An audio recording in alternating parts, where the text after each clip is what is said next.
চলো আজ বানিয়ে নিই দারুণ স্বাদের পিৎজা।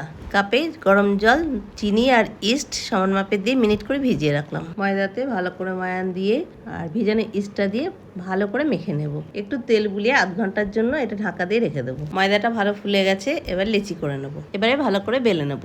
কাঁটা চামচ দিয়ে একটু ফুটো ফুটো করে দিলাম। এবারে পিৎজা সসটা ভালো করে মাখিয়ে নেব।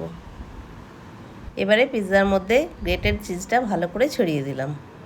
প্রথমে ক্যাপসিকাম দিয়ে দিলাম আর দিয়ে দিলাম লাল হলুদ বেল পেপার, সঙ্গে পেঁয়াজ কুচি আর একটু কর্ন। আপনাদের ঘরে যে সবজিগুলো থাকবে সেগুলো দিয়ে দেবেন। অনেকে পিৎজা টপিংয়ে পাইনাপলও দিয়ে থাকেন, আপনারা চাইলে সেটাও দিতে পারেন। আর শেষ বেলায় আরও একটু গ্রেটেড চিজ ছড়িয়ে দিলাম। আমি কয়েকটা বেসিল পাতা দিয়ে দিলাম, আপনারা এটা দিতেও পারেন, নাও দিতে পারেন। 180 ডিগ্রি প্রিহিটেড ওভেনে 18 মিনিট মতো পিৎজাটা বেক করে নেব। মাঝে বাটারটাকে ব্রাশ করে নেব। গরম গরম পিৎজা আমার একদম রেডি।